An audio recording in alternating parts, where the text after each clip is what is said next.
Mi propio hijo me golpeó en plena boda de mi nieta porque me negué a firmarle documentos que me despojarían de mi empresa de $900,000. Pero lo que mi nieta reveló después dejó a todos en shock total. Si no te suscribes ahora, te vas a arrepentir de perderte el final de esta historia. Nunca pensé que la traición más brutal de mi vida llegaría envuelta en el dulce perfume de las rosas de la boda de mi nieta Isabela. A mis 68 años, creía haber visto todo lo que la vida podía ofrecerme. Construí un imperio desde la nada, enterré a mi esposa después de 40 años de matrimonio y dediqué cada fibra de mi ser a asegurar el futuro de mi familia. Pero esa tarde de sábado, mientras buscaba un lugar tranquilo para escapar del bullicio de la celebración, descubrí que mi propia sangre había estado tramando mi destrucción durante meses. Había entrado al estudio de la casa de campo donde se celebraba la boda, buscando un momento de paz. Las risas y la música se filtraban débilmente a través de las gruesas paredes de roble cuando escuché voces familiares provenientes del jardín justo al otro lado de la ventana entreabierta. Era mi hijo Ricardo, de 45 años, hablando con alguien por teléfono. Su voz tenía esa tonalidad fría y calculadora que solo usaba cuando discutía negocios importantes. «No, escúchame bien», decía con una urgencia que me heló la sangre. «El viejo está cada vez más terco. Ayer mismo me gritó cuando le sugerí que me diera poder notarial para ayudarlo con los papeleos. Dice que todavía está perfectamente capaz de manejar sus asuntos. Necesitamos acelerar el proceso». Me quedé paralizado. ¿El viejo? ¿Así se refería a mí cuando creía que nadie lo escuchaba? «Ya conseguimos las evaluaciones médicas que necesitamos», continuó. El doctor Hernández cooperó perfectamente después de que le expliqué la situación. Firmó los reportes sobre su deterioro cognitivo gradual sin siquiera examinarlo. Costó $50,000, pero valió cada centavo. Sentí como si me hubieran clavado un puñal en el pecho. El doctor Hernández había sido médico de la familia durante 15 años.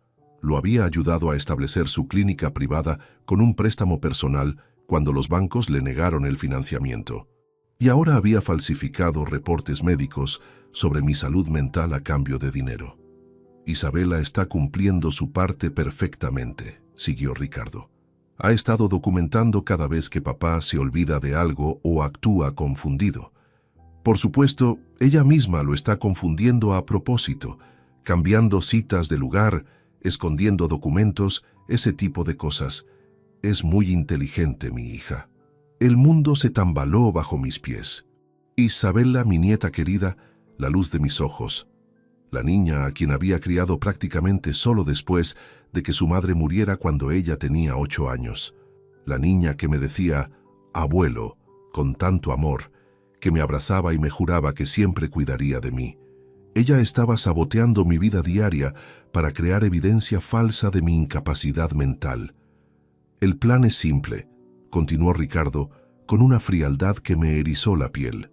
«Una vez que tengamos la declaración de incapacidad, podemos transferir todo a mi nombre temporalmente para proteger los activos. Después, bueno, un asilo de lujo resolvería el problema permanentemente. Él nunca sabría la diferencia si realmente está perdiendo la cabeza, ¿verdad?» Mis piernas casi cedieron. Un asilo. Querían encerrarme en un asilo después de robarme todo lo que había construido en 45 años de trabajo incansable. La empresa que había levantado desde un pequeño taller en el garaje de mi casa, trabajando 16 horas diarias, saltándome comidas, sacrificando mi juventud y mi salud. Todo para asegurar que mi familia nunca pasara necesidades. «¿Y si se resiste?», preguntó la voz al otro lado del teléfono. «No podrá», respondió Ricardo con una risa amarga. «Legalmente, una vez que tengamos la declaración de incapacidad, él no tiene voz ni voto. Y emocionalmente, bueno, el viejo nos ama demasiado como para luchar contra nosotros de verdad. Siempre ha sido su debilidad. Nos ama más de lo que se ama a sí mismo». En ese momento, algo se rompió dentro de mí. Pero no fue mi corazón. Fue algo mucho más peligroso. Fue mi capacidad de seguir siendo el patriarca amoroso y confiado que había sido toda mi vida. En su lugar, nació algo frío, calculador, implacable. Me di cuenta de que habían cometido un error fatal. Habían subestimado completamente con quién estaban jugando. Durante los siguientes minutos, escuché mientras Ricardo detallaba cómo habían estado manipulando mi entorno durante meses. Cómo Isabela había estado reportando incidentes inventados a los abogados. Cómo habían contactado a varios geriátricos de lujo para cuando llegara el momento. Cómo ya habían comenzado a transferir fondos menores para probar el proceso sin que yo lo notara. Cuando finalmente colgó el teléfono, me quedé inmóvil durante varios minutos, procesando la magnitud de la traición. No era solo el dinero, era el amor, era la confianza, era la vida entera que había dedicado a estas personas que ahora planeaban mi destrucción con la misma frialdad con que se planifica una inversión empresarial. Pero mientras salía silenciosamente del estudio, una sonrisa fría comenzó a formarse en mis labios. Habían olvidado algo crucial. Yo no había construido un imperio de $900,000 siendo ingenuo o sentimental. Había sobrevivido a recesiones, competidores despiadados, socios traicioneros y crisis que habrían destruido a hombres más débiles. Y si creían que podían superarme estratégicamente, estaban a punto de recibir la lección más brutal de sus vidas. La guerra había comenzado, y ellos ni siquiera sabían que ya habían perdido. La siguiente semana después de la boda fue una danza macabra de fingimiento. Durante el día, representaba el papel del abuelo amoroso y confiado que ellos esperaban ver. Durante las noches, me convertía en un detective implacable, documentando cada movimiento de mis propios familiares. Había comenzado mi imperio en 1979, con apenas $2,000 prestados y un sueño que parecía imposible. Recordaba vívidamente esas primeras semanas, trabajando en el diminuto garaje de la casa que compartía con mi joven esposa Carmen. Mis manos sangraban por el trabajo con metal, mis ojos ardían por las largas horas bajo luces deficientes, y mi estómago rugía porque a menudo elegía comprar materiales en lugar de comida. Carmen estaba embarazada de Ricardo entonces.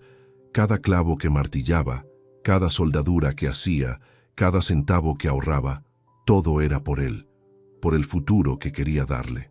Trabajaba desde las 5 de la mañana hasta las 11 de la noche, 7 días a la semana, porque creía que el sacrificio de hoy sería la abundancia de mañana para mi familia. Pero ahora, mientras revisaba discretamente los estados de cuenta bancarios en mi computadora, descubrí que Ricardo había estado haciendo retiros menores durante los últimos 8 meses, cantidades que individualmente no alarmarían a nadie. $3,500 aquí, $2,800 allá, $4,200 la semana pasada. Pero sumaban más de $47,000 que habían desaparecido de cuentas auxiliares de la empresa. El muy astuto había estado probando el sistema, tal como había mencionado en esa conversación telefónica. Estaba perfeccionando su método de robo para cuando tuviera control total. Durante esos primeros años de construcción del negocio, había rechazado ofertas tentadoras de socios que querían comprar participaciones. Mantén el control familiar, me había aconsejado mi difunta Carmen. Así siempre sabrás que tu hijo tendrá algo seguro. Cuánta ironía ahora. Esa misma decisión de mantener todo en familia había creado la oportunidad perfecta para que me despojaran de todo. El martes siguiente, Isabela vino a visitarme con su sonrisa radiante de siempre. Me abrazó con esa calidez que siempre había derretido mi corazón de abuelo, y durante un momento quise creer que todo había sido un malentendido terrible. «Abuelo, ¿trajiste los documentos del seguro que te pedí?», preguntó con esa voz dulce que conocía desde que era pequeña. «¿Cuáles documentos, mi amor?», respondí, fingiendo confusión mientras la observaba cuidadosamente. Sus ojos se iluminaron con una chispa que no había notado antes. Satisfacción. Estaba satisfecha de que yo pareciera confundido nuevamente. «Los que hablamos ayer, ¿recuerdas? Dijiste que los traerías para revisar las beneficiarias». Su voz mantenía esa dulzura, pero ahora podía detectar la manipulación debajo. Por supuesto, nunca habíamos hablado de ningún documento del seguro, pero ella estaba creando otra evidencia de mi supuesto deterioro mental para agregar a su archivo de incidentes inventados. Ah, sí, claro, mentí fingiendo recordar súbitamente. Los dejé en la oficina, los traeré mañana. No te preocupes, abuelo, dijo con una sonrisa que ahora reconocía como completamente falsa. A todos nos pasa que se nos olvidan las cosas a veces. Después de que se fue, me senté en mi estudio, rodeado por las fotografías de décadas de logros familiares. Isabella graduándose de la universidad que yo había pagado completamente. Ricardo recibiendo las llaves de su primera casa que yo había financiado como regalo de bodas. Vacaciones familiares en Europa, automóviles nuevos, tratamientos médicos costosos cuando Carmen enfermó. Todo pagado con el sudor de mis décadas de trabajo.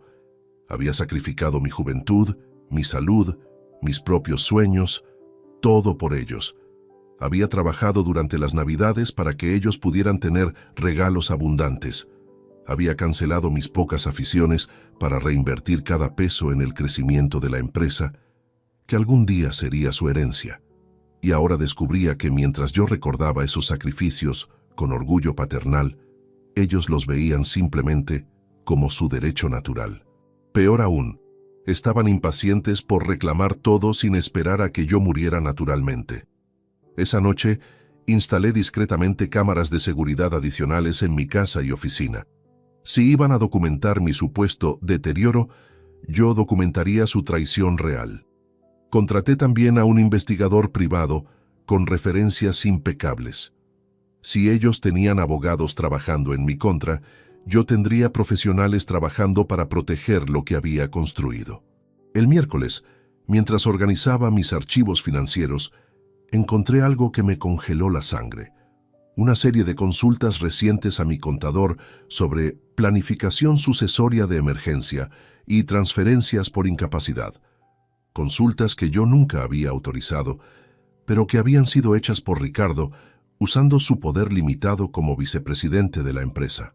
Mi propio contador, el hombre que había manejado mis finanzas durante 15 años, estaba proporcionando información confidencial a mi hijo para facilitar mi despojo. Otro profesional de confianza que había sido comprado o manipulado, pero cada traición descubierta solo alimentaba mi determinación creciente. Ellos veían a un anciano vulnerable. Yo sabía que era un estratega experimentado que había sobrevivido y prosperado en un mundo de negocios brutal durante casi 5 décadas. Habían confundido mi amor paternal con debilidad. Habían interpretado mi generosidad como ingenuidad. Error fatal. Esa semana también descubrí que habían estado investigando asilos de lujo, específicamente aquellos especializados en pacientes con demencia temprana. Habían visitado 3 instalaciones, según pude verificar discretamente. No solo planeaban robarme, planeaban encerrarme donde nunca pudiera recuperar mi libertad o mi patrimonio. El viernes por la noche, mientras ellos creían que dormía, estaba en mi estudio preparando mi contraofensiva. Había documentado cada robo menor, cada consulta no autorizada, cada evidencia de su conspiración. Tenía grabaciones, fotografías, testimonios de testigos que había comenzado a cultivar discretamente. Pero lo más importante, había comenzado a mover mis activos más valiosos a cuentas y estructuras legales completamente nuevas, todas inaccesibles para ellos, incluso si conseguían su declaración de incapacidad fraudulenta. La guerra había escalado, y mientras ellos seguían subestimando al viejo confundido, yo estaba construyendo una maquinaria de destrucción que los aniquilaría completamente. Sonreí en la oscuridad de mi estudio. Muy pronto aprenderían la diferencia entre experiencia y ambición juvenil. Los recuerdos más dolorosos llegaban durante las madrugadas, cuando el silencio de la casa amplificaba cada sonido de mi investigación clandestina. Mientras revisaba los archivos que había obtenido sobre las evaluaciones médicas fraudulentas, no podía evitar recordar los años, cuando Ricardo era apenas un niño de 5 años, corriendo por el taller mientras yo soldaba piezas metálicas para completar pedidos urgentes. En aquellos días de 1984, Carmen había desarrollado diabetes gestacional durante su segundo embarazo, que lamentablemente terminó en pérdida. Los gastos médicos habían drenado nuestros ahorros por completo, pero yo seguía trabajando incansablemente, alimentado por la esperanza de darle a Ricardo el futuro que merecía. Recordaba claramente esas noches cuando él se quedaba dormido en una caja de cartón junto a mi banco de trabajo, porque no podíamos permitirnos una niñera. Ahora, 40 años después, sostenía en mis manos los reportes falsificados que ese mismo niño había pagado para fabricar. El doctor Hernández había redactado evaluaciones detalladas sobre mi supuesto deterioro cognitivo progresivo, describiendo síntomas que nunca había experimentado y comportamientos que nunca había exhibido. Paciente muestra signos evidentes de confusión temporal y espacial, leía en uno de los reportes. Frecuentes episodios de olvido de conversaciones recientes. Dificultad para manejar conceptos financieros complejos. Recomiendo evaluación para posible demencia senil. Cada línea era una mentira meticulosamente construida, pero redactada con la autoridad médica que la haría legalmente devastadora. Hernández había inventado fechas de consultas que nunca ocurrieron, había descrito exámenes que nunca realizó, había diagnosticado una enfermedad que no tenía. Lo más perturbador era descubrir que Isabela había proporcionado testimonios de apoyo para estos reportes. Mi propia nieta había escrito declaraciones juradas describiendo incidentes completamente ficticios, conversaciones repetitivas que nunca tuvimos, confusión sobre fechas que nunca mostré, dificultades con tareas simples que nunca experimenté. Su escritura era elegante, persuasiva, completamente convincente. La había educado bien, demasiado bien aparentemente. Había financiado sus estudios de comunicación en la universidad privada más prestigiosa del país, pensando que esas habilidades la ayudarían a tener éxito en la vida. Nunca imaginé que las usaría para orquestar mi destrucción con tal sofisticación. Durante esos años formativos de los 80, había trabajado contratos de soldadura industrial que requerían levantarme a las 4 de la madrugada para llegar a sitios de construcción lejanos. Carmen empacaba mi almuerzo en una lonchera dañada que había comprado de segunda mano, siempre incluyendo una nota amorosa que guardaba en mi bolsillo durante las largas jornadas laborales. Para el mejor papá del mundo, escribía. Ricardo y yo te esperamos en casa. Esas notas me daban fuerzas para soportar el calor agobiante del verano trabajando con metal caliente o el frío penetrante del invierno en sitios de construcción sin calefacción. Cada peso ganado se convertía inmediatamente en mejores alimentos para mi familia, materiales para expandir el negocio o ahorros para el futuro de Ricardo. Había sacrificado mi cuerpo literalmente por ellos. Las cicatrices en mis brazos por quemaduras de soldadura, las contracturas en mi espalda por cargar materiales pesados, la pérdida parcial de audición por años de ruido industrial, todo era el precio que pagué gustosamente por su bienestar. Y ahora, mientras examinaba las facturas médicas falsificadas, veía que Ricardo había pagado $75,000 por esta farsa médica. Dinero que había robado gradualmente de las cuentas de la empresa que yo había construido con esas mismas manos cicatrizadas que ahora temblaban de indignación. El martes siguiente, decidí probar qué tan lejos estaban dispuestos a llegar con su charada. Durante el desayuno familiar semanal, tradición que había mantenido religiosamente durante décadas, mencioné casualmente que había estado considerando reorganizar mis testamentos. La reacción fue instantánea y reveladora. Ricardo casi se atragantó con su café, mientras Isabela se puso visiblemente tensa. Sus miradas se cruzaron con una comunicación silenciosa que confirmó mis peores sospechas. «¿Por qué querrías cambiar algo, papá?», preguntó Ricardo, tratando de sonar casual, pero fallando miserablemente. «Todo está perfectamente organizado como está». «Bueno», respondí, observando sus expresiones cuidadosamente. «He estado pensando en algunas donaciones caritativas. Tal vez destinar parte de la empresa a fundaciones educativas». Isabela prácticamente palideció. «Pero, abuelo, ¿no crees que deberías consultarlo con la familia primero? Es decir, Estas son decisiones muy importantes para tomarlas solo. Ahí estaba la sugerencia sutil de que yo ya no era competente para tomar decisiones importantes sobre mi propio patrimonio. Era exactamente lo que esperaba escuchar, pero dolía de maneras que no había anticipado. Tienes razón, querida, dije con una sonrisa que ellos interpretaron como concordancia senil. Quizás debería pensarlo más, pero en realidad mi mente estaba funcionando con una claridad cristalina, calculando cada movimiento de mi contraofensiva. Esa misma tarde, transferí discretamente $200,000 a una cuenta fiduciaria completamente nueva, establecida bajo estructuras legales que los harían inaccesibles incluso con una orden judicial basada en incapacidad mental. También había comenzado a grabar todas nuestras conversaciones familiares. Cada manipulación sutil, cada intento de sembrar dudas sobre mi competencia mental, cada mentira diseñada para apoyar su narrativa fraudulenta, todo quedaba documentado con calidad profesional. El viernes, mientras revisaba las grabaciones de la semana, encontré algo particularmente revelador. En una conversación telefónica que Isabela había tenido mientras creía que yo estaba durmiendo la siesta, había discutido con alguien los próximos pasos una vez que tuvieran control legal. Una vez que esté internado podemos vender la casa inmediatamente, había dicho con una frialdad que me heló la sangre.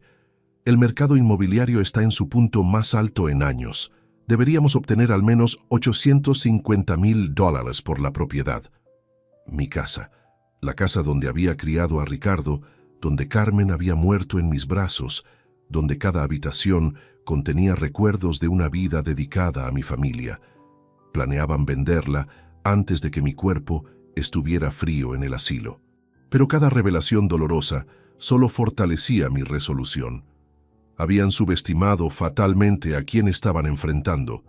Creían que estaban manipulando a un anciano confundido y sentimental.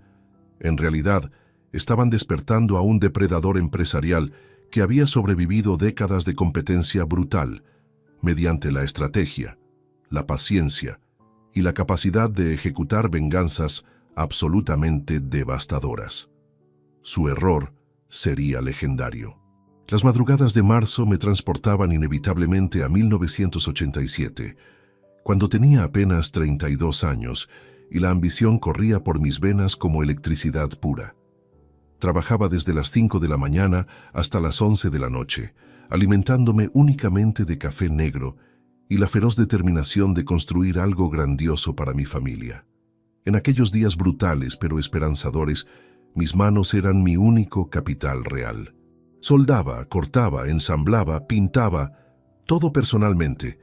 Cada pieza que salía de mi pequeño taller llevaba mi sudor y mi visión. Ricardo tenía 8 años entonces y solía acompañarme los sábados, organizando tornillos por tamaño mientras yo trabajaba en proyectos que determinarían nuestro futuro económico. «Papá, ¿algún día yo podré hacer esto también?», me había preguntado una tarde, sosteniendo una pequeña herramienta con la reverencia de quien contempla algo mágico. «Hijo, algún día todo esto será tuyo», le había respondido cargándolo en mis hombros para mostrarle el taller desde arriba. «Pero tendrás que ganártelo con dedicación y honestidad». Ahora, 4 décadas después, esas palabras resonaban con una ironía devastadora mientras examinaba las grabaciones más recientes que había obtenido de sus conversaciones privadas. Mi investigador había instalado dispositivos de escucha en el automóvil de Ricardo y las revelaciones eran cada vez más incriminatorias. «El problema es que el viejo todavía parece demasiado alerta cuando hay testigos», había dicho Ricardo a su esposa durante su viaje matutino al trabajo. «Necesitamos provocar situaciones donde muestre más confusión públicamente».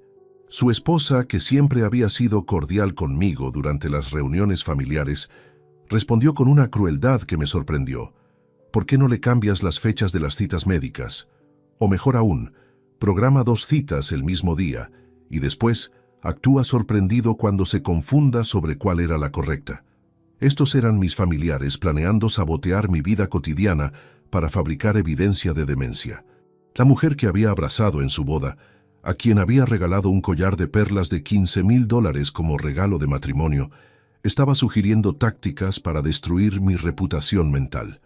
Durante esos años de construcción empresarial, había aprendido que el éxito requiere una memoria fotográfica para los detalles y una capacidad excepcional para detectar inconsistencias. Estas habilidades, desarrolladas durante décadas de negociaciones complejas, ahora me permitían documentar meticulosamente cada aspecto de su conspiración.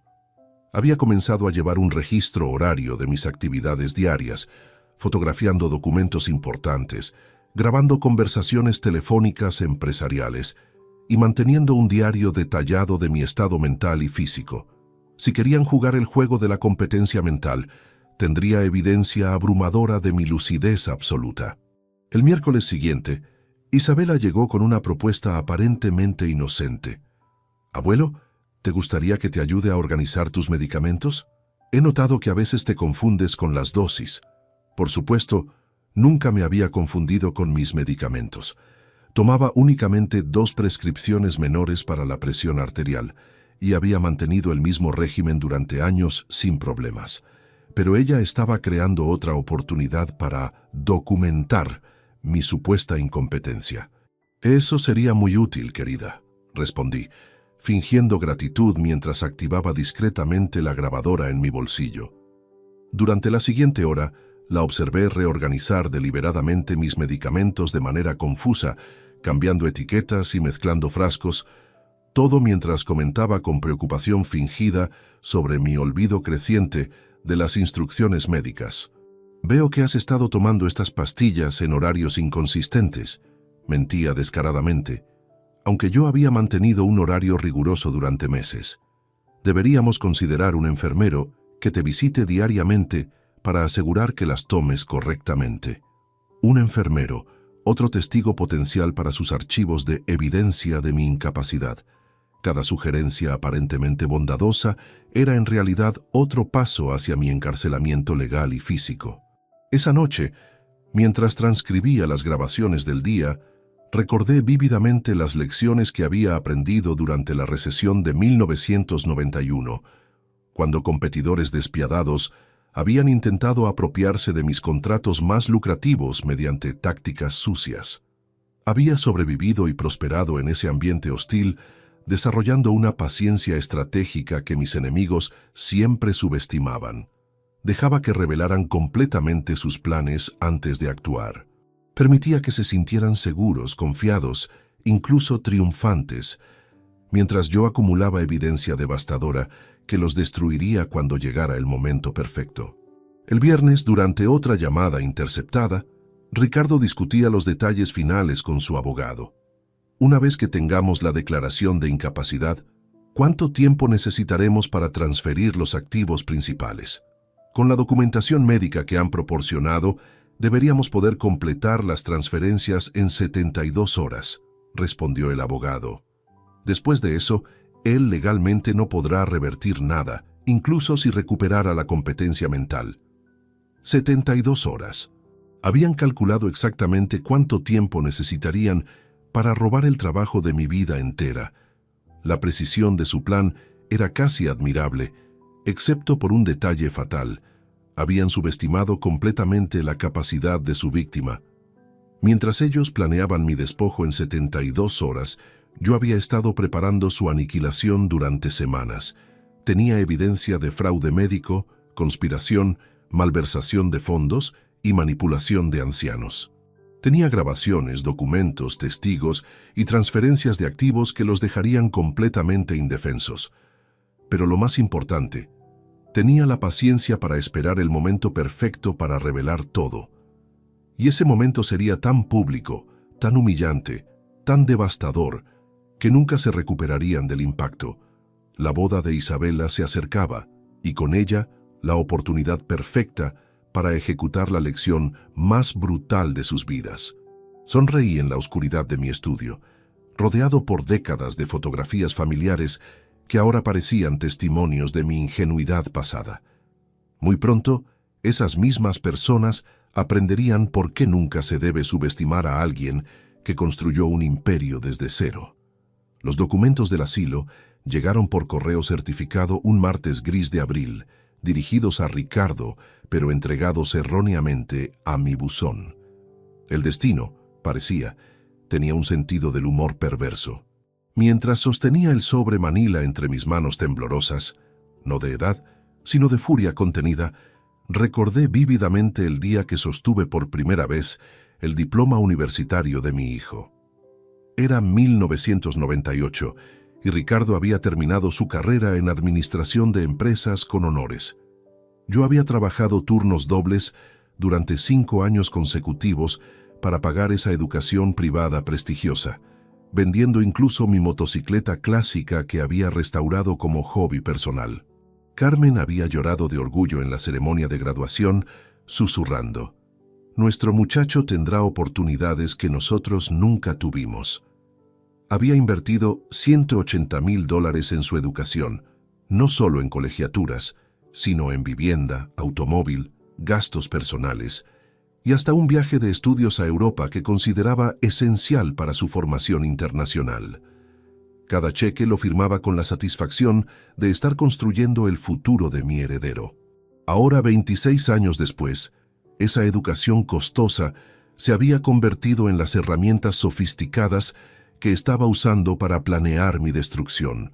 Los documentos del asilo Jardines del Atardecer eran meticulosos, profesionales, devastadoramente detallados. Ricardo había solicitado informes sobre cuidado especializado para demencia progresiva y programas de seguridad para pacientes con tendencias a la fuga, como si fuera un criminal que necesitara ser contenido tras rejas doradas. El costo mensual era de $8,500, pagaderos desde los activos del paciente bajo administración familiar. Por supuesto, él se había asegurado de que yo financiara mi propia prisión. La eficiencia de su maldad era casi artística. Durante esas décadas de sacrificio paternal, había enseñado a Ricardo principios que creía fundamentales: honestidad, lealtad familiar, respeto por los mayores. Los domingos por la mañana, después de misa, solíamos caminar por el parque mientras yo le explicaba conceptos de negocio, ética empresarial y responsabilidad social. «Hijo, el dinero viene y va», le había dicho en una de esas caminatas cuando él tenía 15 años. «Pero la reputación y la integridad son lo único que realmente te define como hombre». Sus ojos brillaban con lo que yo interpretaba como admiración y respeto. Ahora me daba cuenta de que probablemente había estado calculando cuándo podría apropiarse de mí, dinero que viene y va, sin preocuparse por la integridad que yo consideraba tan importante. El viernes siguiente, durante otra de nuestras cenas familiares semanales, Ricardo mencionó casualmente su preocupación por mi bienestar. Su actuación había mejorado considerablemente con la práctica. «Papá, María y yo hemos estado discutiendo sobre tu seguridad aquí en la casa», comenzó, usando el nombre de su esposa para dar peso colectivo a su manipulación.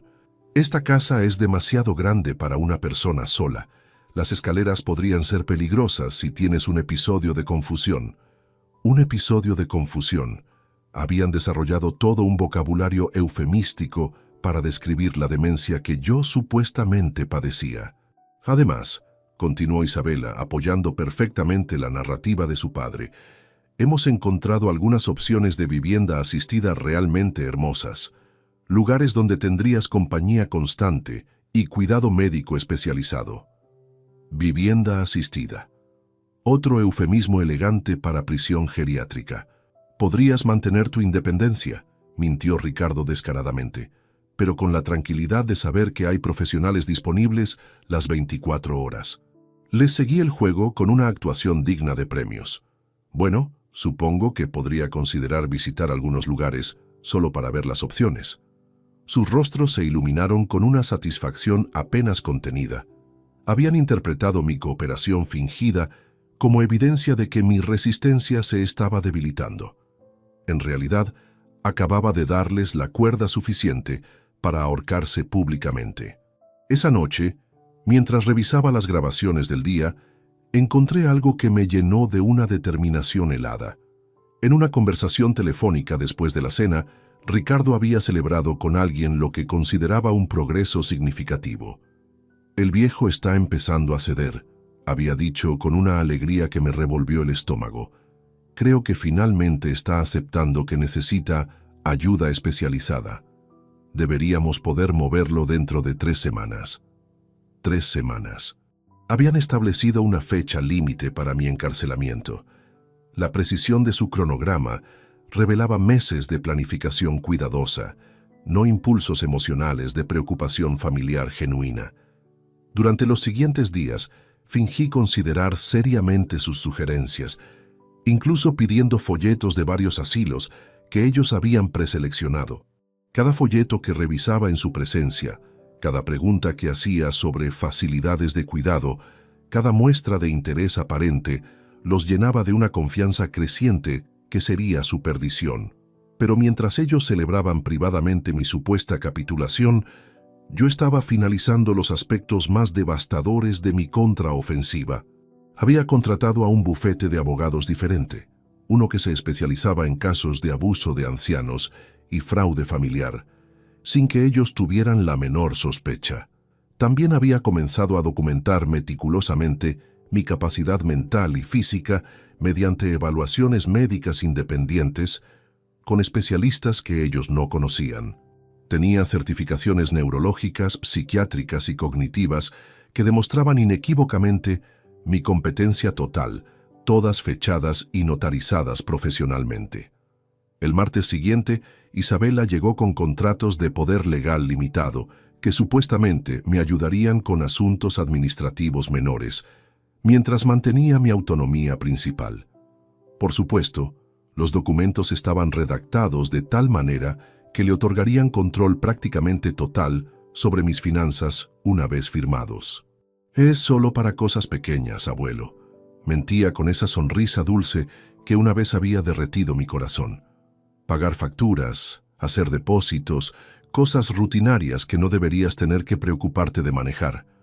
Revisé los documentos cuidadosamente, fingiendo consideración seria mientras secretamente grababa cada palabra de su explicación fraudulenta.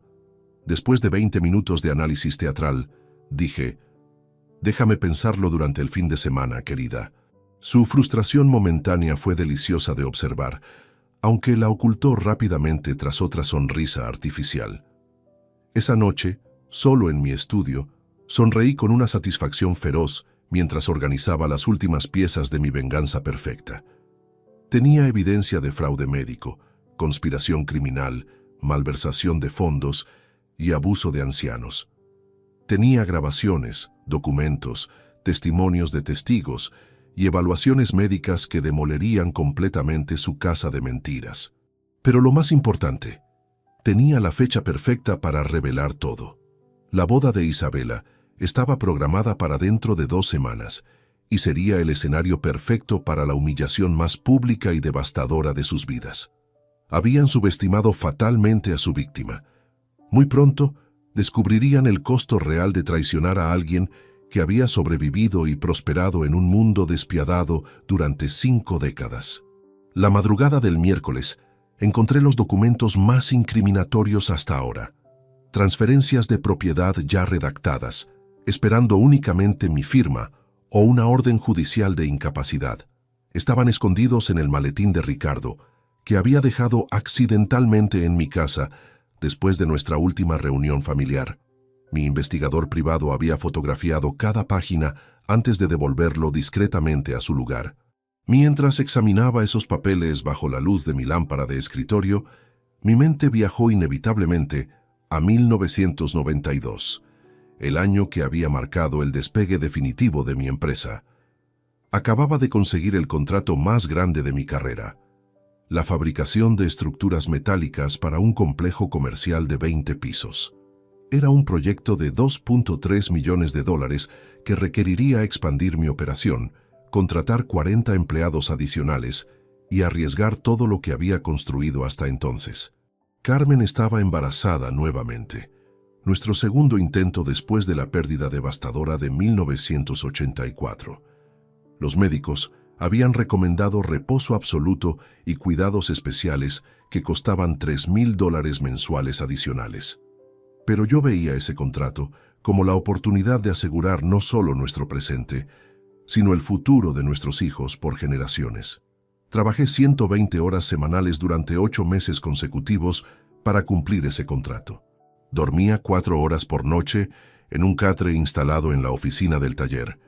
Mis comidas consistían en sándwiches que Carmen preparaba y que yo devoraba entre soldaduras. Perdí 18 kilos durante ese periodo, pero gané algo invaluable: la reputación que me convertiría en el fabricante de estructuras metálicas más respetado de la región. Con las ganancias de ese proyecto, había comprado la casa donde ahora vivía. La casa que, según los documentos robados, Ricardo planeaba vender por $950,000 dentro de 6 meses. La ironía era brutal. Había construido esa casa específicamente pensando en crear un hogar multigeneracional donde mis descendientes pudieran prosperar juntos.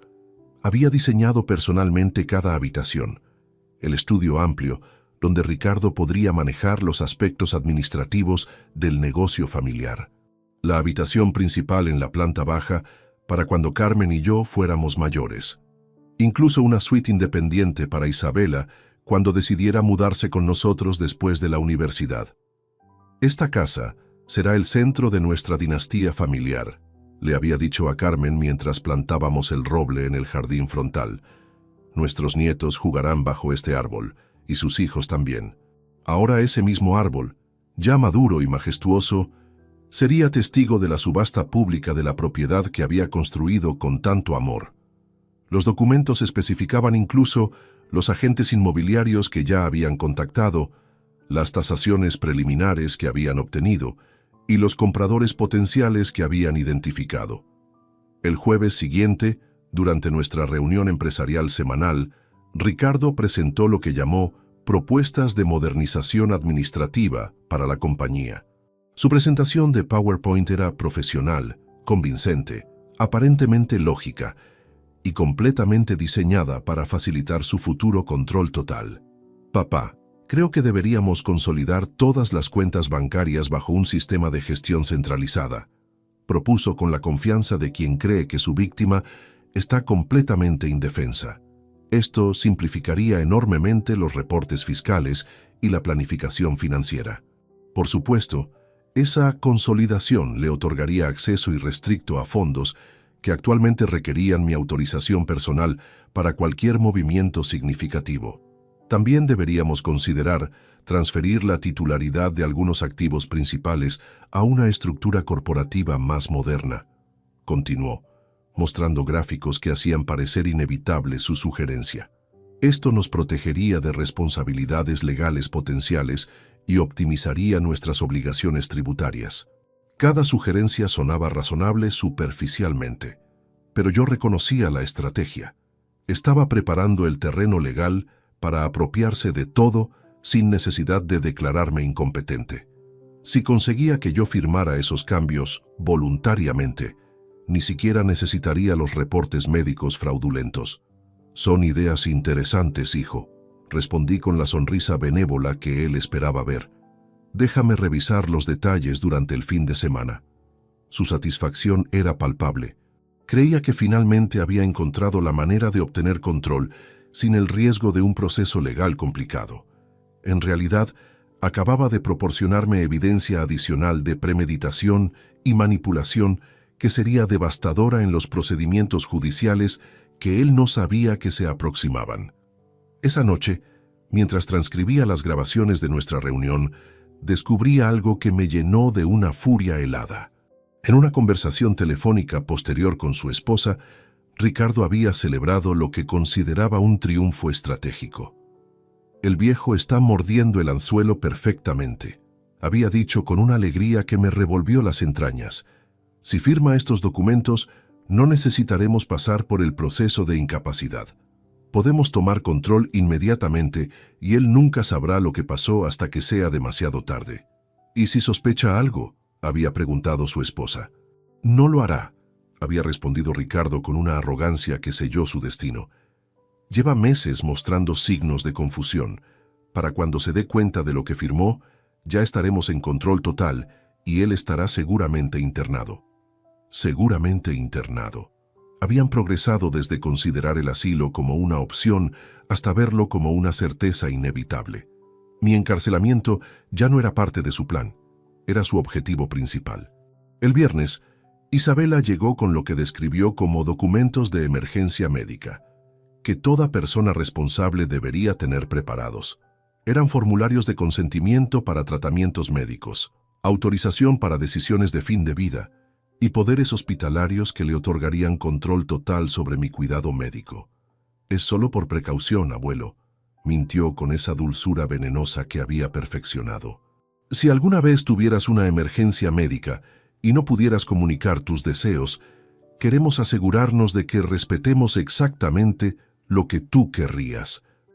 Revisé cuidadosamente cada documento, notando cómo estaban redactados para permitir prácticamente cualquier decisión médica, incluyendo sedación prolongada, aislamiento terapéutico y tratamientos psiquiátricos involuntarios. Con estos papeles firmados, podrían mantenerme drogado y silenciado indefinidamente. «Son muy completos», comenté, fingiendo impresión por su previsión responsable. «Déjame consultarlo con mi médico personal antes de firmar algo tan importante». Su frustración momentánea fue deliciosa, aunque la disfrazó rápidamente con una sonrisa comprensiva. «Por supuesto, abuelo. Tómate todo el tiempo que necesites». Pero por dentro, yo sabía que su paciencia se estaba agotando. Los preparativos para la boda avanzaban, y con ellos su cronograma para mi destrucción. Habían invertido demasiado tiempo, dinero y energía emocional en su conspiración como para permitir que se prolongara indefinidamente. Esa noche, en la soledad de mi estudio, sonreí con una satisfacción feroz mientras organizaba las últimas evidencias de su traición. Tenía documentos que probaban fraude médico, conspiración criminal, intento de robo, malversación de fondos y planificación de secuestro legal. Tenía grabaciones de audio que demolerían sus reputaciones para siempre. Tenía testimonios de testigos que confirmarían cada aspecto de mi contranarrativa. Pero lo más devastador de todo, tenía el elemento sorpresa absoluto. Mientras ellos contaban los días hacia mi supuesta capitulación, yo contaba las horas hacia su aniquilación total. La boda de Isabela sería el escenario perfecto para la revelación más humillante y destructiva de sus vidas. Habían elegido celebrar su unión en el mismo lugar donde celebrarían su propia destrucción. El domingo por la mañana, mientras fingía leer el periódico en mi sillón favorito, observé discretamente cómo Isabela reorganizaba mi sala de estar con la excusa de hacer el espacio más seguro para ti, abuelo. En realidad, estaba reposicionando estratégicamente algunos objetos para crear lo que parecían riesgos de tropiezo, que después podría documentar como evidencia de mis supuestas dificultades motoras. La ironía me partía el alma. Recordaba vívidamente cuando esa misma niña tenía 7 años y había llegado a mi casa llorando porque unos compañeros de clase se habían burlado de sus zapatos gastados. Carmen había muerto apenas un año antes, y yo estaba luchando simultáneamente contra la depresión devastadora y la responsabilidad de criar sola a una nieta huérfana de madre. «No te preocupes, princesa», le había susurrado esa noche mientras la consolaba. «Mañana iremos a comprar los zapatos más hermosos de toda la ciudad». Había gastado $300 en zapatos escolares para una niña de 7 años. Dinero que representaba casi una semana completa de trabajo en aquellos tiempos más difíciles. Pero su sonrisa radiante cuando se los probó había valido cada centavo. La había cargado en mis hombros por toda la tienda, prometiéndole que nunca más tendría que sentirse menos que cualquier otro niño. «Eres mi tesoro más preciado», le había dicho mientras la acostaba esa noche. «Haría cualquier cosa por verte feliz». Ahora, 30 años después, esa misma niña estaba usando esas memorias de amor incondicional como herramientas para destruir mi libertad. Cada gesto de preocupación era en realidad una maniobra calculada en su estrategia de documentación. «Abuelo, he notado que dejas las luces encendidas con frecuencia», comentó mientras ajustaba una lámpara de mesa para que quedara en una posición precaria. Ayer encontré 3 habitaciones iluminadas sin que estuvieras en ninguna de ellas. Por supuesto, era otra mentira fabricada. Yo había desarrollado hábitos meticulosos de conservación energética durante décadas, de construir un negocio desde cero. Jamás desperdiciaba electricidad. Pero ella estaba creando otra entrada en su archivo de comportamientos preocupantes del abuelo. También, continuó con esa voz dulcemente venenosa que había perfeccionado, creo que deberíamos instalar algunas cámaras de seguridad en las áreas principales de la casa. No para vigilarte, mintió descaradamente, sino para tu protección en caso de emergencias. Cámaras de seguridad. Querían monitorear cada uno de mis movimientos las 24 horas del día, presumiblemente para documentar episodios que podrían usar como evidencia legal. La sofisticación de su plan era casi admirable en su maldad pura.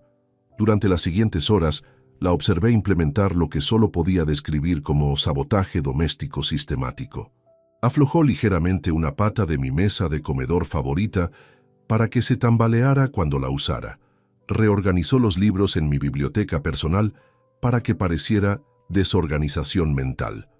Incluso cambió sutilmente la configuración de mi televisor para que pareciera que yo había estado confundido con la tecnología. Cada acción destructiva era ejecutada con la precisión de una profesional, mientras mantenía una conversación aparentemente amorosa sobre planes familiares y su próxima boda. La dualidad era psicológicamente devastadora: destruir mi entorno mientras profesaba amor y preocupación. El martes siguiente, Ricardo llegó con lo que describió como un especialista en seguridad domiciliaria, un hombre corpulento llamado Miguel, que supuestamente evaluaría riesgos potenciales en mi hogar. Por supuesto, era en realidad otro actor en su teatro de manipulación.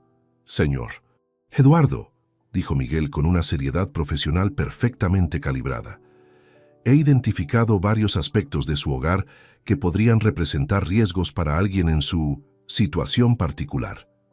Mi situación particular. Incluso este desconocido había sido brifeado sobre mi supuesta condición mental deteriorada. Durante las siguientes 2 horas, Miguel documentó meticulosamente cada aspecto de mi casa que podría ser interpretado como peligroso para una persona con demencia. Escaleras que había subido sin problemas durante 15 años, alfombras que nunca me habían causado tropiezos. Incluso, mi propia biblioteca personal fue catalogada como riesgo de objetos pesados cayendo. Recomiendo encarecidamente la instalación de barras de seguridad, alfombras antideslizantes y supervisión regular, dictó para su reporte oficial. Esta residencia no es apropiada para ocupación independiente por parte de alguien con deterioro cognitivo progresivo. Era exactamente lo que Ricardo había ordenado. Un reporte profesional que justificaría legalmente mi remoción forzosa de mi propio hogar. Otro documento para su arsenal de evidencias fabricadas. Esa noche, mientras revisaba las grabaciones secretas del día, encontré la conversación más reveladora hasta ahora. Después de que Miguel se fuera, Ricardo había llamado inmediatamente a su abogado para reportar los hallazgos preocupantes. Tenemos evidencia profesional de que la casa representa riesgos inaceptables, había dicho, con una satisfacción que me heló la sangre. Miguel documentó todo perfectamente. Ahora podemos argumentar legalmente que dejarlo vivir solo constituye negligencia familiar. Perfecto, había respondido el abogado. Con los reportes médicos, las evaluaciones de seguridad domiciliaria y los testimonios familiares, tendremos un caso de incapacidad virtualmente incontestable. Virtualmente incontestable. Habían construido una red legal tan sofisticada que creían haber eliminado cualquier posibilidad de que yo pudiera defender mi libertad o mi patrimonio. Su arrogancia sería su perdición absoluta. El miércoles, Isabela llegó con lo que describió como formas de mantener contacto regular. Un sistema de monitoreo médico que supuestamente me permitiría mantener independencia mientras proporcionaba tranquilidad familiar. Era un brazalete con GPS y sensores biométricos que transmitirían mi ubicación y signos vitales constantemente. Es la tecnología más avanzada disponible, abuelo, mintió con entusiasmo fingido. Si alguna vez tienes problemas de salud o te confundes sobre dónde estás, el sistema alertará automáticamente a los servicios de emergencia y a la familia. Un dispositivo de rastreo. Querían monitorear cada uno de mis movimientos como si fuera un criminal bajo arresto domiciliario. La humillación que habían planificado para mi vejez era sistemática y absoluta. Durante los días siguientes, fingí considerar seriamente todas sus sugerencias de seguridad, mientras secretamente documentaba cada aspecto de su operación de vigilancia. Tenía grabaciones de audio que demostraban la coordinación deliberada entre Ricardo, Isabela y sus colaboradores profesionales. Tenía fotografías de los sabotajes domésticos que Isabela había implementado. Tenía copias de todos los reportes falsificados que habían encargado, pero lo más devastador de todo, tenía evidencia clara de que habían convertido el amor genuino que sentían hacia mí en una herramienta para mi destrucción. Habían weaponizado décadas de confianza familiar para ejecutar el robo más sofisticado y cruel imaginable. El viernes por la noche, solo en mi estudio, contemplé las fotografías familiares que cubrían las paredes. Isabela como bebé en mis brazos. Ricardo aprendiendo a andar en bicicleta mientras yo corría a su lado. Navidades llenas de regalos que había financiado con trabajo extra. Graduaciones que había celebrado con orgullo paternal genuino. Cada imagen representaba años de amor incondicional que ellos habían decidido explotar para su beneficio material, pero también representaba algo más poderoso, la motivación absoluta para ejecutar una venganza que sería recordada por generaciones. La boda se aproximaba rápidamente, y con ella, el momento perfecto para revelar la verdad más devastadora que esta familia jamás había enfrentado. El lunes por la mañana, recibí una llamada que me congeló la sangre. Era del banco, informándome sobre una irregularidad en mi cuenta de ahorros personal, la misma cuenta donde guardaba los fondos que había destinado como regalo de bodas para Isabela. Alguien había intentado transferir $50,000 usando una autorización que llevaba mi firma falsificada. Mientras conducía hacia el banco para investigar personalmente, mi mente se transportó inevitablemente a 2015, cuando Isabela había llegado a mi oficina con lágrimas genuinas rodando por sus mejillas. Tenía 22 años y acababa de recibir la notificación de que había sido aceptada en el programa de maestría en Marketing Internacional de la Universidad de Barcelona, un sueño que había perseguido durante años. Abuelo, es la oportunidad de mi vida. Había sollozado en mis brazos. Pero cuesta $85,000 entre colegiatura, vivienda y gastos de manutención. Papá dice que es demasiado dinero para algo innecesario. Recordaba vívidamente cómo mi corazón se había partido al ver su devastación. Carmen había soñado toda su vida con viajar a España, pero nunca pudimos permitírnoslo mientras construíamos el negocio. Ver a Isabela con la oportunidad de vivir ese sueño había sido como darle a mi difunta esposa un regalo póstumo.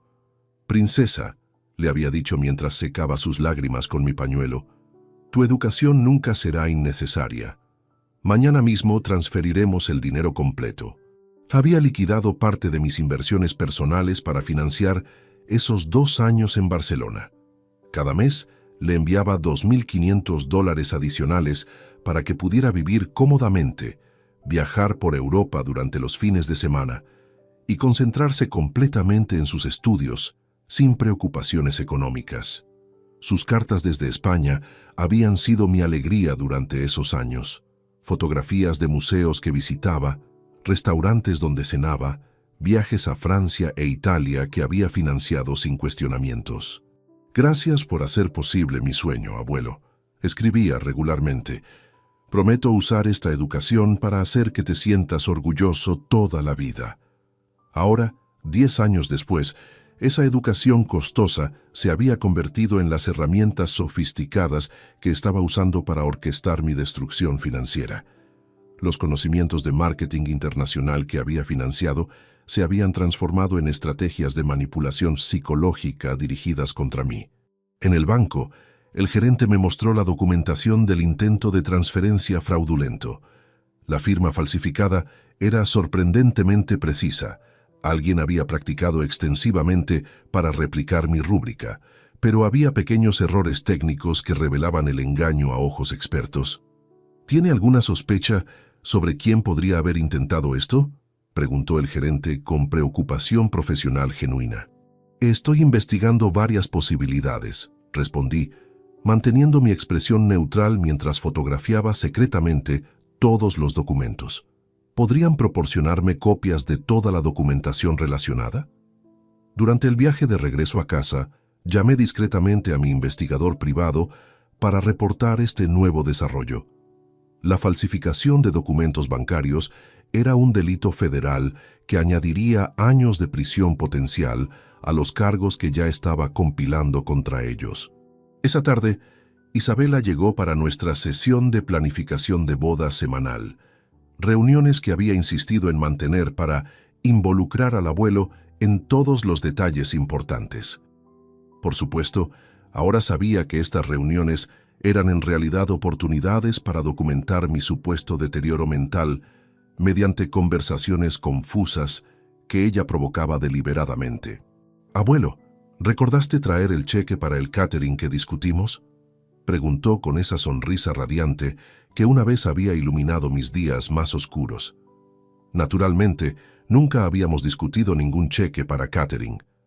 Ella estaba creando otra situación donde mi olvido podría ser documentado para sus archivos legales. Pero esta vez, decidí probar qué tan lejos estaba dispuesta a llegar con sus mentiras. «Por supuesto, querida», respondí, fingiendo recordar súbitamente. «¿Era por 15,000 o 25,000? Mi memoria ya no es lo que era». Sus ojos se iluminaron con una codicia que me resultó físicamente repulsiva. «Eran 25,000, abuelo, para el menú premium que elegimos la semana pasada». $25,000. Había inflado instantáneamente la cantidad en $10,000 adicionales cuando creyó que yo estaba confundido sobre los números. Su avaricia había superado incluso su cautela estratégica. «Claro, tienes razón», mentí mientras activaba discretamente la grabadora en mi bolsillo. «Déjame preparar el cheque ahora mismo». Durante los siguientes 30 minutos, la observé construir una elaborada ficción sobre gastos de boda completamente inventados. Flores adicionales que nunca habíamos discutido, música en vivo que supuestamente había aprobado, incluso una luna de miel extendida que, según ella, había prometido financiar como regalo especial. Para cuando terminó su actuación, había fabricado $73,000 en gastos ficticios que esperaba que yo pagara, basándome en conversaciones que jamás habían ocurrido. La sofisticación de su estafa era casi artística en su audacia descarada. «Isabela», dije con la voz más gentil que pude producir, «¿estás completamente segura de que discutimos todos estos detalles? Mi memoria realmente me preocupa últimamente». «Absolutamente, abuelo», mintió sin el menor titubeo. «De hecho, tengo notas de nuestras conversaciones si necesitas refrescar tu memoria».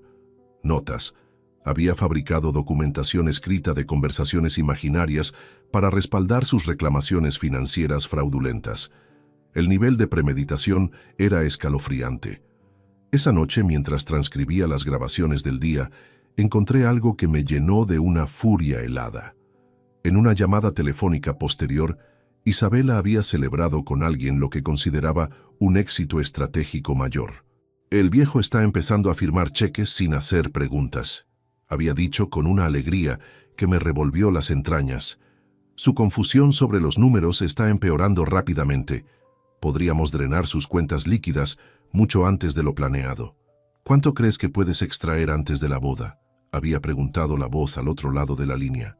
«Si sigo escalando gradualmente las cantidades, probablemente $200,000 durante las próximas 3 semanas», había respondido Isabela con la frialdad de un contador calculando ganancias trimestrales. «Para cuando se dé cuenta, ya estaremos en control legal total y él estará internado». $200,000. Mi propia nieta había calculado exactamente cuánto dinero podía robarme antes de ejecutar la fase final de mi encarcelamiento. La precisión de su maldad era absolutamente escalofriante. El miércoles siguiente, llegó con lo que describió como documentos de emergencia familiar, que toda persona responsable debería firmar antes de eventos importantes como bodas. Eran formularios que la nombraban beneficiaria principal de mi seguro de vida, poder total sobre mis cuentas bancarias en caso de incapacidad temporal y autorización para tomar decisiones médicas críticas. «Es solo por precaución, abuelo», mintió con esa dulzura venenosa que había perfeccionado. «Si algo te pasara durante la celebración de la boda, queremos asegurar que todo esté organizado según tus deseos».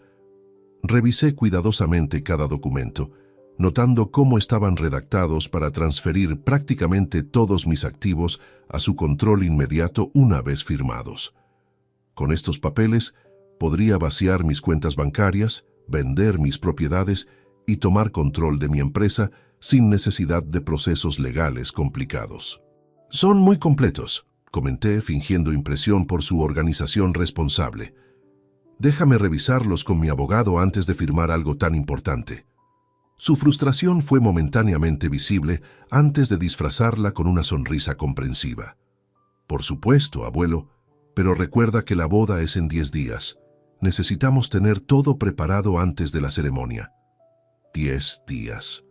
Había establecido una fecha límite precisa para obtener mi firma en documentos que me despojarían de todo.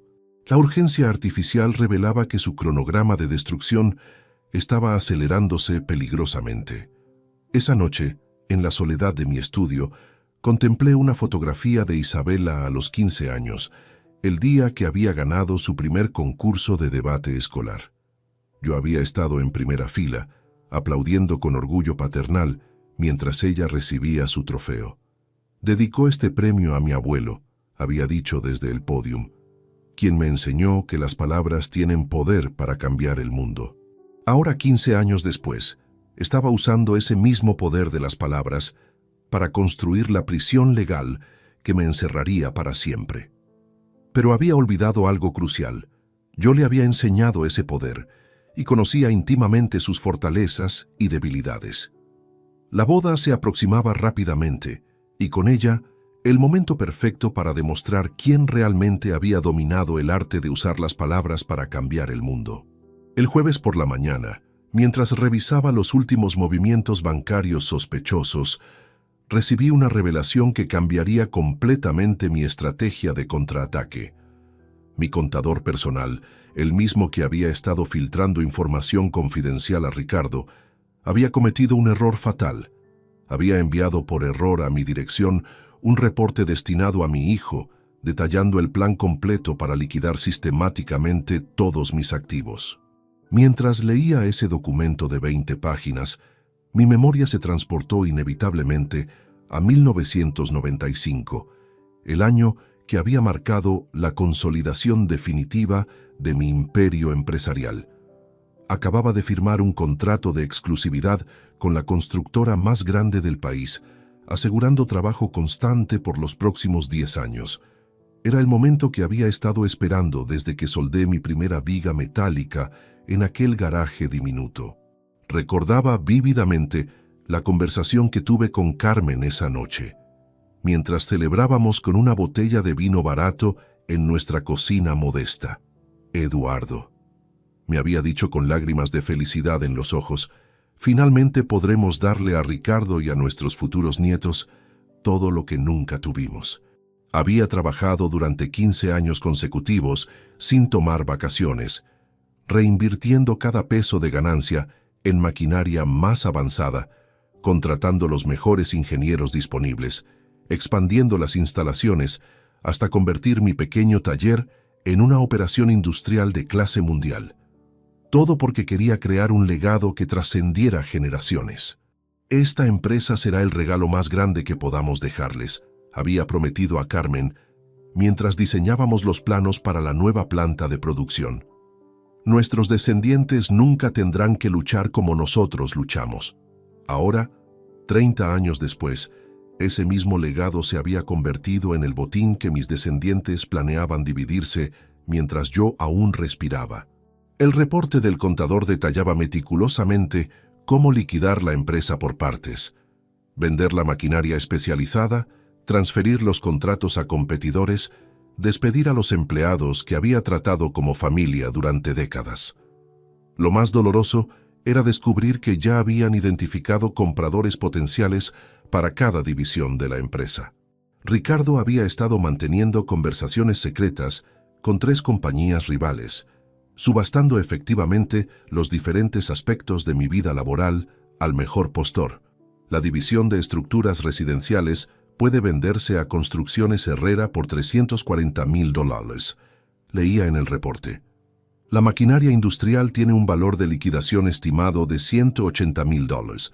Los contratos actuales pueden transferirse mediante acuerdos de no competencia por aproximadamente $150,000 adicionales.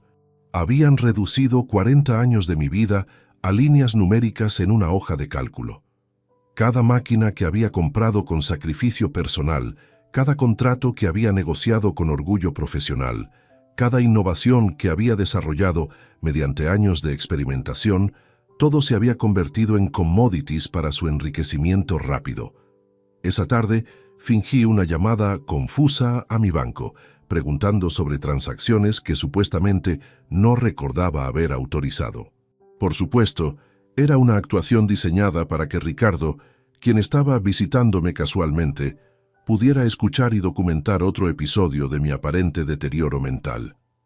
«Señor García, soy Eduardo Mendoza», dije con voz ligeramente temblorosa. «Estoy revisando mi estado de cuenta y veo algunos movimientos que no recuerdo haber autorizado. ¿Podría explicarme qué significan estos números?». Ricardo se acercó inmediatamente, fingiendo preocupación paternal mientras secretamente grababa la conversación en su teléfono móvil.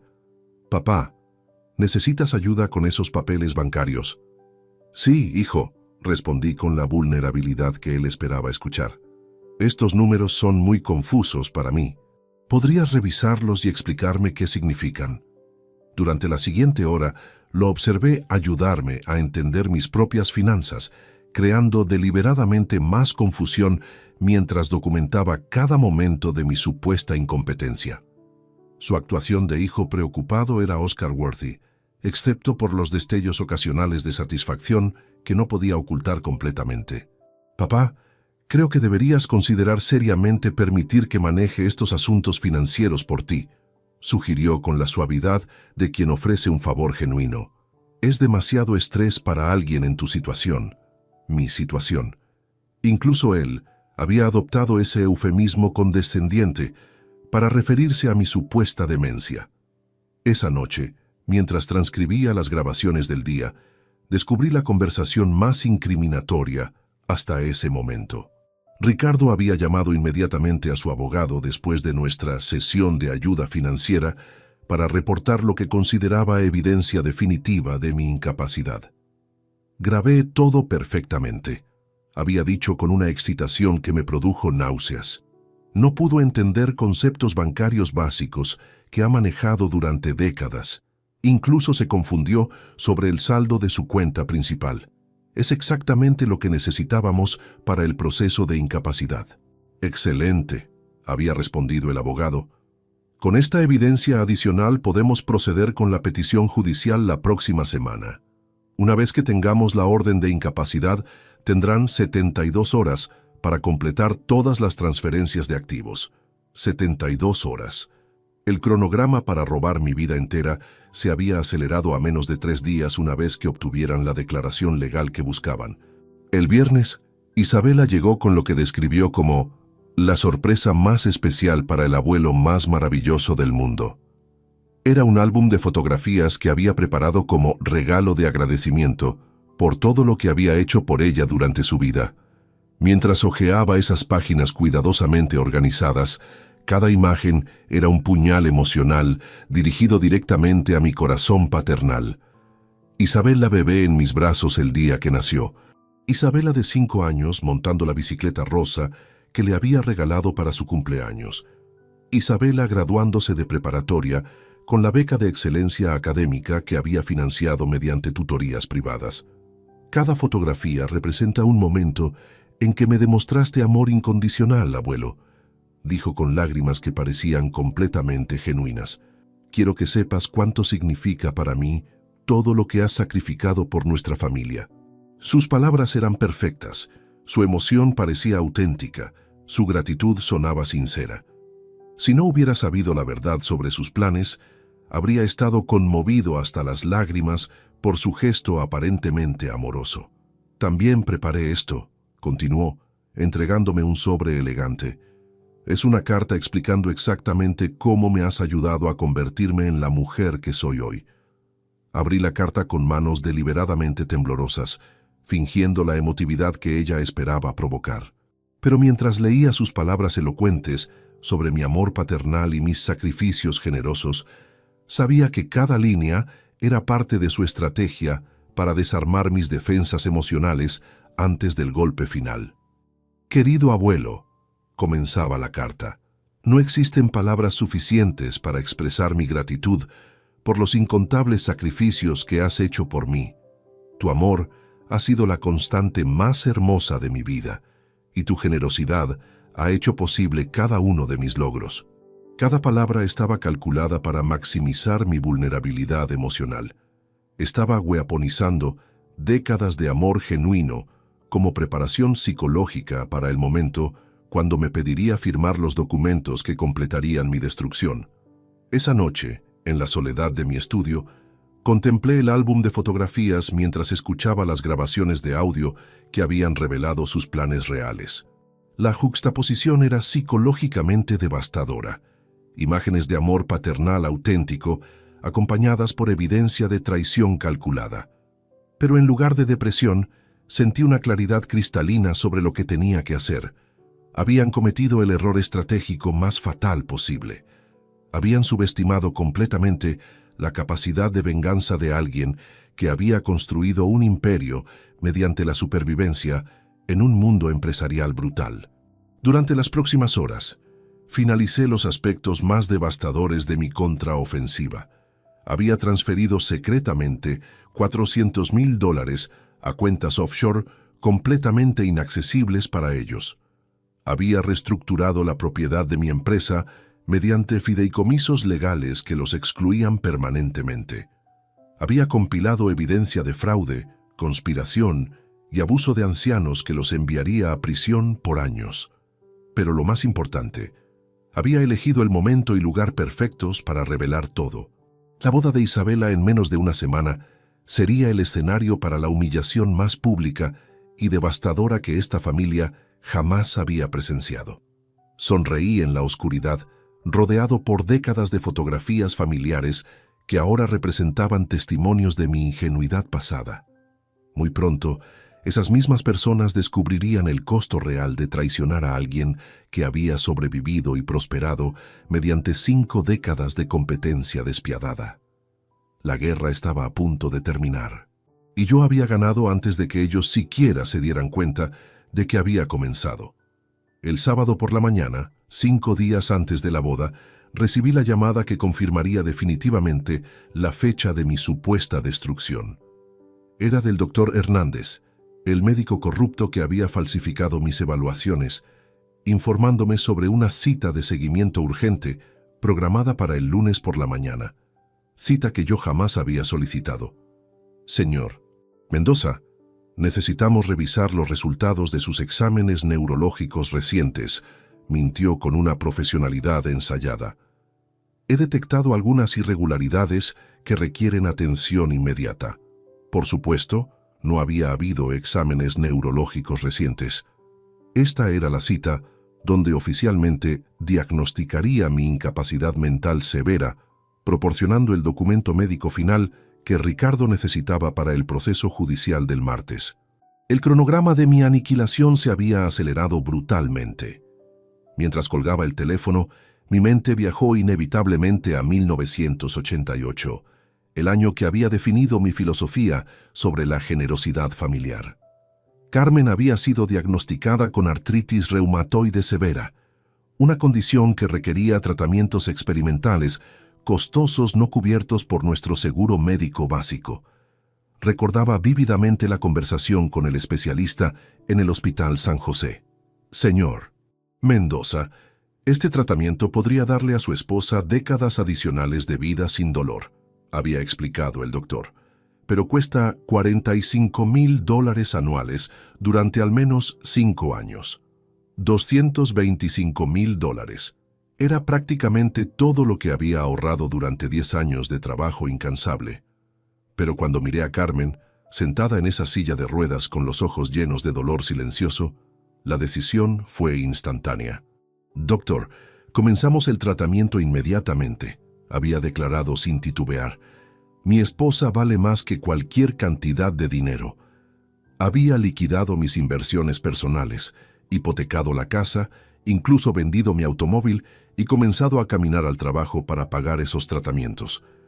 Durante 5 años consecutivos, cada peso extra se destinaba a las medicinas de Carmen, mientras yo vestía la misma ropa gastada y comía una sola comida diaria para estirar nuestro presupuesto.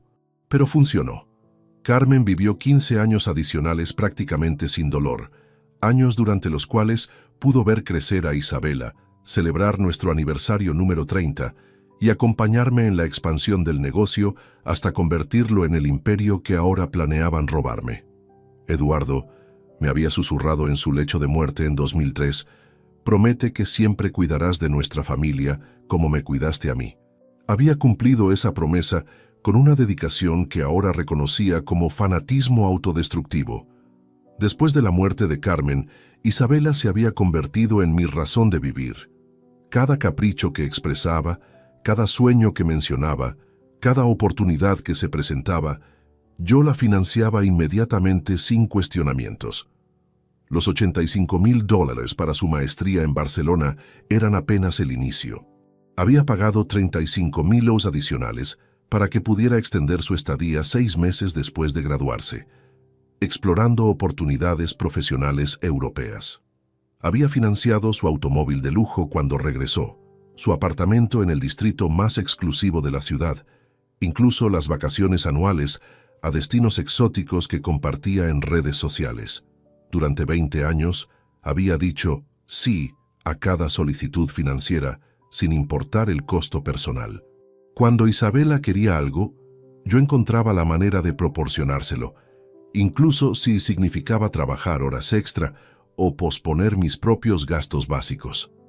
Ahora, mientras organizaba los documentos finales de mi contraofensiva, calculé que había invertido más de $750,000 en la educación, comodidades y caprichos de Isabela durante su vida adulta. $750,000 que había entregado gustosamente, movido por un amor paternal que ella había decidido explotar para mi destrucción. El domingo por la tarde, Ricardo llegó para lo que describió como nuestra última charla seria antes de que todo cambie. Su elección de palabras fue proféticamente correcta, aunque no de la manera que él anticipaba. «Papá, he estado pensando mucho sobre tu futuro», comenzó con esa voz pseudo preocupada que había perfeccionado. «Creo que ha llegado el momento de tomar decisiones difíciles pero necesarias sobre tu cuidado». Me senté en mi sillón favorito, fingiendo la fragilidad que él esperaba ver, mientras secretamente activaba 3 grabadoras diferentes estratégicamente posicionadas alrededor de la habitación. Esta conversación sería preservada con calidad profesional para los procedimientos judiciales que él no sabía que se aproximaban. «Durante los últimos meses, tu confusión ha empeorado significativamente», mintió con una sinceridad ensayada. «Olvidas conversaciones que tuvimos hace días. Te confundes sobre fechas importantes. Incluso has tenido problemas manejando conceptos financieros que antes entendías perfectamente». Cada síntoma que describía era una mentira fabricada, pero redactada con la precisión de alguien que había estudiado cuidadosamente los criterios médicos para demencia senil. Su actuación era tan convincente que por un momento casi dudé de mi propia cordura. «El doctor Hernández confirmó nuestras preocupaciones durante tu evaluación de la semana pasada», continuó, refiriéndose a una evaluación que jamás había ocurrido. «Dice que tu deterioro cognitivo está progresando más rápidamente de lo esperado. ¿Qué recomienda el doctor?», pregunté con la voz temblorosa de un anciano genuinamente preocupado por su salud mental. «Cuidado especializado inmediato», respondió Ricardo entregándome un folleto elegante del asilo que había preseleccionado. He visitado este lugar personalmente, papá. Es hermoso, profesional, y está específicamente diseñado para personas en tu condición. Revisé el folleto cuidadosamente, fingiendo considerar seriamente la opción de encarcelarme voluntariamente. Las fotografías mostraban instalaciones lujosas, jardines paisajísticos y habitaciones privadas que parecían suites de hotel. Lo que no mostraban eran las puertas con cerradura, las ventanas selladas y los protocolos de sedación para pacientes agitados. ¿Cuándo tendría que mudarme?, pregunté, permitiendo que mi voz se quebrara ligeramente. Inmediatamente después de la boda de Isabela, respondió con una velocidad que revelaba cuánto tiempo había estado esperando esta pregunta. No queremos arruinar su día especial con transiciones difíciles. Por supuesto, querían usar la boda como cobertura emocional para mi desaparición. Mientras los invitados celebraban el matrimonio de Isabela, yo sería transportado silenciosamente a mi prisión permanente. Durante las siguientes 2 horas, Ricardo detalló meticulosamente el proceso de transición suave que había planificado, cómo empaquetarían mis pertenencias esenciales mientras yo estaba descansando después de la celebración, cómo transferirían mis responsabilidades financieras a su control temporal para evitar interrupciones, incluso cómo explicarían mi ausencia a amigos y socios empresariales como una decisión médica necesaria. Cada detalle revelaba meses de planificación obsesiva. Habían anticipado cada aspecto de mi resistencia potencial y desarrollado estrategias para neutralizarla. Su plan era tan comprensivo que habría sido brillante si no hubiera estado dirigido contra su propio padre. Esa noche, después de que Ricardo se fue, pasé 4 horas organizando las evidencias finales de mi contraofensiva. Tenía grabaciones de audio que documentaban confesiones explícitas de fraude médico, conspiración familiar y planificación de secuestro legal. Tenía fotografías de documentos falsificados, transferencias bancarias no autorizadas y contratos de venta de activos preparados sin mi conocimiento. Pero lo más devastador de todo, tenía evidencia irrefutable de que habían weaponizado décadas de amor paternal genuino como herramientas para mi destrucción. Cada regalo que había dado, cada sacrificio que había hecho, cada muestra de generosidad desinteresada, todo había sido catalogado y utilizado para construir la narrativa de mi supuesta vulnerabilidad senil. El lunes por la mañana, mientras me preparaba para la cita fraudulenta con el doctor Hernández, sonreí con una satisfacción feroz. Durante meses, ellos habían estado jugando ajedrez creyendo que yo estaba jugando damas. Habían calculado cada movimiento de su estrategia mientras subestimaban completamente mi capacidad de contraataque.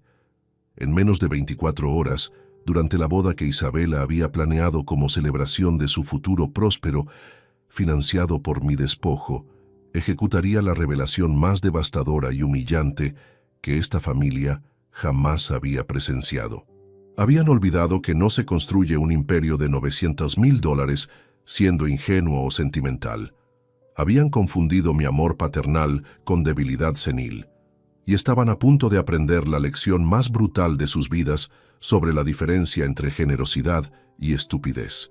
La guerra terminaría mañana, y mi victoria sería absoluta. La mañana del lunes amaneció con una ironía cruel.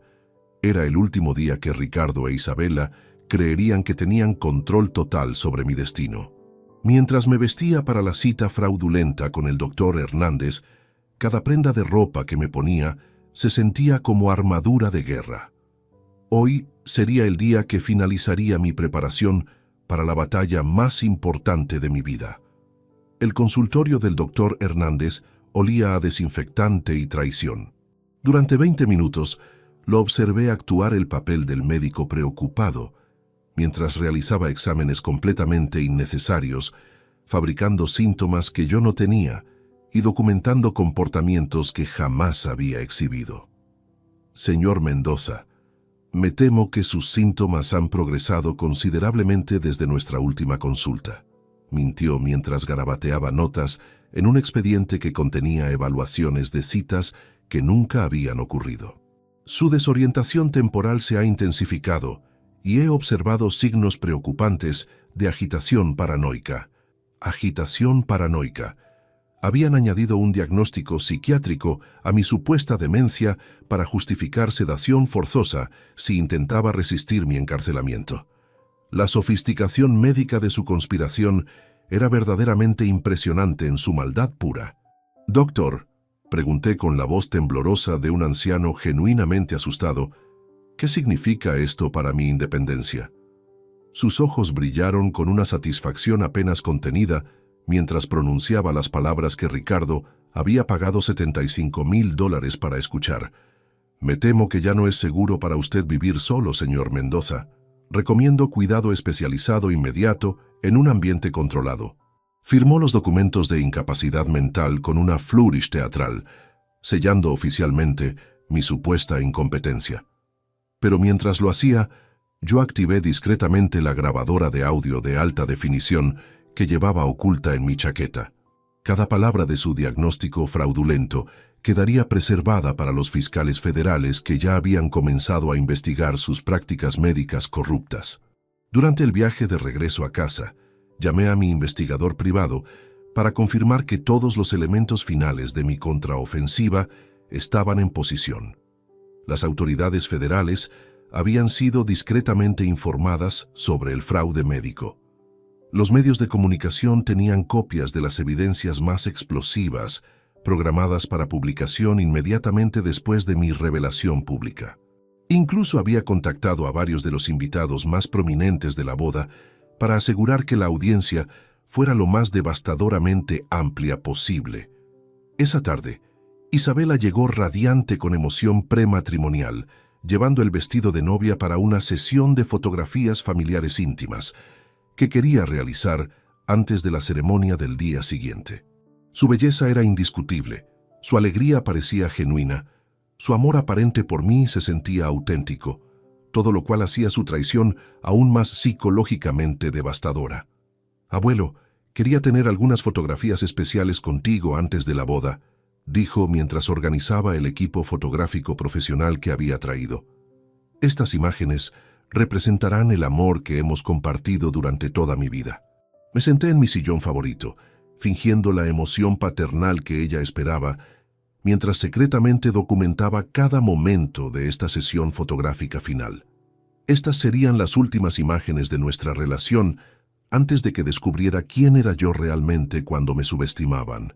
También, continuó con esa dulzura venenosa que había perfeccionado, traje los documentos finales que necesitamos firmar antes de mañana. Solo formalidades legales para asegurar que todo esté perfectamente organizado para mi nueva vida de casada. Los documentos eran los más audaces hasta ahora. Transferencia completa de mi empresa a un fideicomiso controlado por ella. Poder total sobre todas mis cuentas bancarias. Autorización para vender mi casa inmediatamente después de mi transición al cuidado especializado. E incluso permisos para tomar decisiones médicas sobre tratamientos de fin de vida. «Isabela», dije mientras revisaba cuidadosamente cada página, «estos documentos son muy extensos. ¿Estás segura de que necesitamos firmar todo esto antes de tu boda?» «Absolutamente, abuelo», respondió sin el menor titubeo en su voz. «Mi abogado matrimonial insiste en que todos los activos familiares estén claramente definidos antes de la ceremonia. Es para proteger tanto mis intereses como los tuyos». Proteger mis intereses. Estaba usando terminología legal para disfrazar el robo más audaz que había presenciado en 5 décadas de mundo empresarial brutal. Durante las siguientes 2 horas, la observé implementar lo que solo podía describir como manipulación emocional de nivel maestro. Cada fotografía que tomábamos era acompañada por recuerdos aparentemente espontáneos de momentos significativos de nuestra relación. Cada abrazo era calculado para desarmar mis defensas racionales. Cada lágrima de gratitud estaba diseñada para hacerme firmar documentos que completarían mi destrucción total. Recuerdo cuando tenía 8 años y me llevaste a comprar mi primer vestido elegante, susurró mientras posábamos para otra fotografía. Gastaste $200 que no tenías porque querías que me sintiera como una princesa. Recordaba ese día vívidamente. Carmen había muerto apenas 6 meses antes, e Isabela había llorado durante horas porque no tenía ropa bonita para el funeral de su abuela. Había vaciado mi cuenta de ahorros personal para comprarle ese vestido negro con encajes blancos, junto con zapatos de charol y un abrigo de terciopelo. Ese día me enseñaste que el amor verdadero significa sacrificar todo por las personas que más importan. Continuó, usando mis propias lecciones de vida como armas psicológicas contra mí. Por eso sé que entiendes lo importante que es firmar estos documentos para proteger nuestro futuro familiar.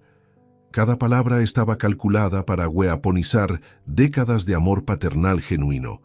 Estaba convirtiendo mi historia completa de generosidad desinteresada en justificación para mi despojo final. Después de 3 horas de manipulación psicológica intensiva, finalmente fingí capitular emocionalmente. «Está bien, princesa», dije con la voz quebrada de un abuelo completamente derrotado. «Sí, crees que esto es lo mejor para la familia. Firmaré todo mañana después de tu ceremonia». Su alivio y satisfacción fueron tan intensos que casi irradiaban calor físico. Había conseguido lo que creía era mi rendición total, mi aceptación completa de mi propia destrucción por amor familiar. «Gracias, abuelo», susurró mientras me abrazaba con lo que interpreté como gratitud genuina, mezclada con triunfo calculado. «Prometo que siempre cuidaré de ti, sin importar lo que pase». Esa noche, después de que Isabela se fue, me senté en mi estudio rodeado por 40 años de fotografías familiares que ahora parecían evidencia de mi propia ingenuidad sistemática. Pero en lugar de depresión, sentí una claridad cristalina sobre lo que tenía que hacer en las próximas 24 horas. Había pasado la última llamada telefónica, revisando cada detalle de mi plan con el equipo legal que había contratado secretamente. Los fiscales federales estarían presentes discretamente en la boda, listos para ejecutar órdenes de arresto inmediatamente después de mi revelación pública. Los medios de comunicación tenían copias de todas las evidencias, programadas para transmisión en vivo durante la recepción. Incluso había coordinado con varios invitados prominentes para asegurar que la audiencia incluyera personas influyentes que amplificarían el impacto social de la revelación. Pero lo más importante, había preparado la revelación más devastadora imaginable para el momento perfecto durante la celebración. No sería simplemente una exposición de su conspiración, sería una demostración pública absoluta de la diferencia entre experiencia genuina y ambición juvenil mal calculada. Sonreí en la oscuridad de mi estudio mientras contemplaba la fotografía de Carmen en nuestra boda hace 45 años. «Mañana, mi amor», susurré a su imagen sonriente, «finalmente haré honor a la promesa que te hice de proteger a nuestra familia, pero no de la manera que ninguno de nosotros jamás imaginó». El día de la boda había llegado, y con él el momento de ejecutar la lección más brutal que Ricardo e Isabela jamás recibirían sobre los peligros mortales de subestimar a alguien que había sobrevivido y prosperado en un mundo despiadado durante 5 décadas completas. La guerra terminaría hoy, y mi victoria sería tan completa, tan pública, tan devastadora, que sería recordada por generaciones como advertencia sobre el costo real de traicionar el amor familiar genuino. La mañana de la boda amaneció con un cielo despejado que parecía burlarse de la tormenta que yo sabía se desataría antes del atardecer. Mientras me vestía con mi mejor traje, el mismo que había usado para firmar mi contrato más importante hace 20 años, cada botón que abrochaba se sentía como preparación para la batalla final de mi vida. La ceremonia se desarrolló con la perfección nauseabunda que Isabela había planificado meticulosamente. 200 invitados elegantemente vestidos, flores importadas que costaron más que el salario anual de muchos de mis empleados, y una orquesta de 15 músicos que interpretan melodías románticas mientras yo contaba los minutos hacia la revelación más devastadora de sus vidas. Ricardo caminó por el pasillo con una sonrisa triunfante que me revolvió el estómago. Sabía que en menos de 24 horas, según su cronograma secreto, Yo estaría sedado y encerrado en el asilo mientras él celebraba el control total sobre mi imperio. Su confianza era tan absoluta que prácticamente irradiaba arrogancia. Isabela lucía radiante en su vestido de $25,000, vestido que yo había financiado, naturalmente, como parte de los gastos de boda que había estado pagando durante meses.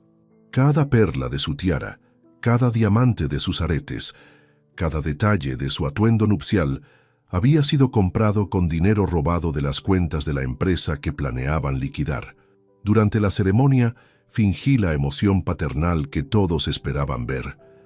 Aplaudí en los momentos apropiados, sonreí para las fotografías, incluso derramé algunas lágrimas cuando Isabela pronunció sus votos matrimoniales. Pero internamente, estaba repasando cada detalle de la operación militar que ejecutaría en exactamente 90 minutos. La recepción comenzó con brindis tradicionales y discursos llenos de lugares comunes sobre el amor familiar y las bendiciones generacionales. Varios invitados me felicitaron por haber criado una nieta tan excepcional y por ser el patriarca más generoso que habían conocido. Sus palabras bondadosas serían particularmente irónicas en retrospectiva. A las 4:30 p.m., exactamente según mi cronograma planificado, Ricardo se acercó con los documentos finales que creía sellarían mi destino. Su timing era perfecto. La mayoría de los invitados habían consumido suficiente alcohol como para estar relajados, pero aún completamente alertos para presenciar lo que se aproximaba. «Papá», dijo con esa sonrisa falsa que había perfeccionado durante meses. Isabela y yo queríamos manejar esos últimos detalles legales antes de que terminen las celebraciones. ¿Podrías acompañarnos a la biblioteca por unos minutos? Por supuesto, hijo, respondí con la docilidad de un cordero dirigiéndose al matadero. Pero ¿por qué no manejamos esto aquí frente a toda la familia? Después de todo, estos documentos afectan el futuro de todos nosotros. Su expresión cambió momentáneamente, una microexpresión de pánico que fue reemplazada inmediatamente por una sonrisa más amplia. Bueno, si prefieres hacerlo públicamente, absolutamente, declaré, alzando mi voz lo suficiente para captar la atención de las mesas circundantes.